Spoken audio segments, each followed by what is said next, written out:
Good afternoon, YouTube. This is your man, All the Rage George Page, coming to you live on YouTube.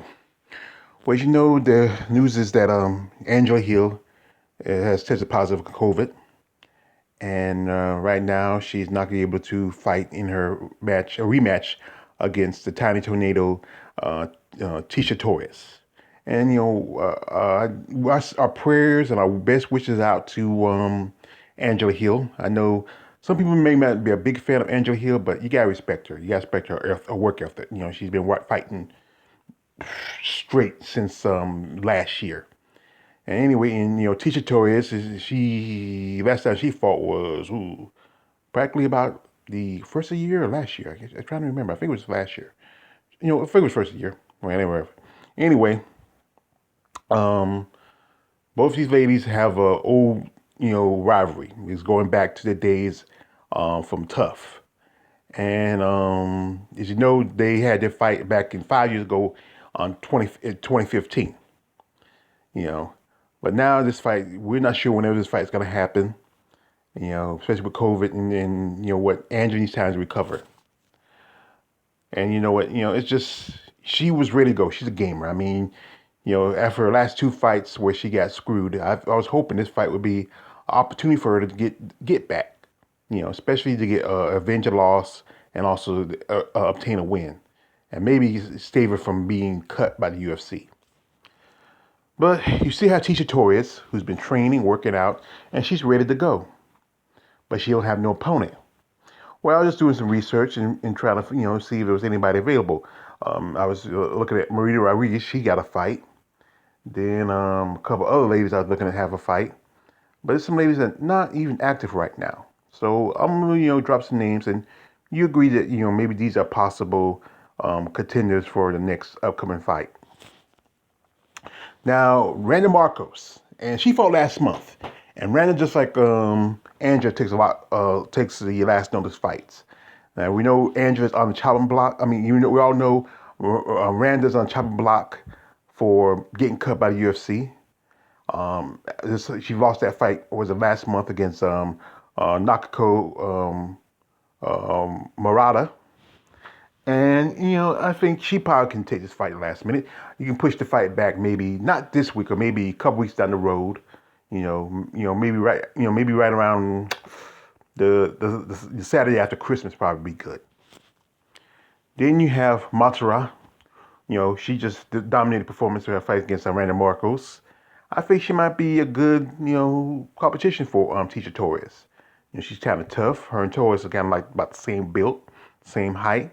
This would make a great fight for either one of them. I mean, especially she just got brought on the roster, and maybe facing Tisha. I think she's number 8 on the rankings, and this is a great way to jump up a little bit. Maybe get her in the number 15 spot.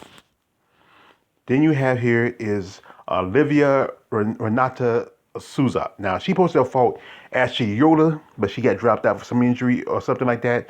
And maybe if the injury is not too severe, she's probably already recovered. So I think that fight was around about August. So, she should have enough time. If you get, put in enough time to train and maybe drop the weight, and I can see her being the next opponent for the Tiny Tornado. And then there's also Amanda Lemos. Now, I ain't seen her fight too much this year. I think she may have a fight first of the year. So if she's at if she's not too far from 115, maybe she can squeak it in and try to come in. But this is somebody I've been thinking about, really thinking about.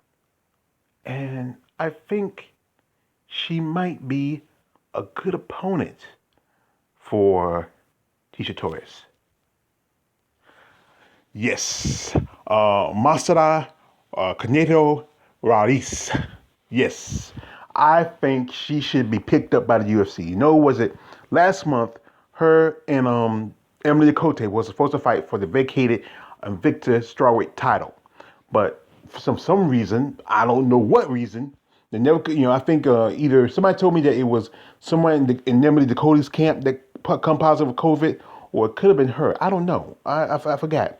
But if she's healthy and ready to go, she's been training for a fight. And UFC has already, it's not nothing strange. UFC to pick up a fighter before they fight for a title. They did it to Miranda Maverick. She got picked up for she fought Vanessa Porto because I think the usually if she fought Porto, she would have lost and they wouldn't have got her. And they don't want to get Vanessa Porto because she's too old in their mindset, and that's unfair. But I think the Mexican Bunny probably would be a good opponent for Tisha Torres, a tough opponent. I've seen her last fight and she really put on that girl. Woo! But it's up to UFC. Invictus always been their, recruiting ground for new fighters, and usually get fighters with champions. But every now and then they fight to be a champion, get them because they're doing pretty good. They got Kay Hansen, and she wasn't a champion, and they picked up Jean Frey, and she lost her title. She got stripped of it because she came in weight for her last fight. But like I said, this is a good possibility. Like I said, the Tammy Tornadoes right now, she's sitting at home, with Raquel and probably snuggled up under the quilts with Amanda Nunes while Nina Azaroff is watching their baby. But she's been trained. I follow Tisha. She's training. She's working hard. She's been working out, and she's ready for that fight with Angela Hill. So, no point waiting. You got a fighter that's ready. She probably can make weight. All you got to do is give her an opponent. Give that opponent at least, like I say, 3 weeks to get ready. Like I said, the month is just halfway through. And like I said, it's possible. You can squeak it in. It's possible to squeak it in. Anyway, I'm just giving some hopes for the Time Tornado. I'm a fan of hers. I think she's a good wrestler. And she's my list of the most genetically gifted female MMA fighters. You should be on all the way at your page. Don't subscribe. I'm out.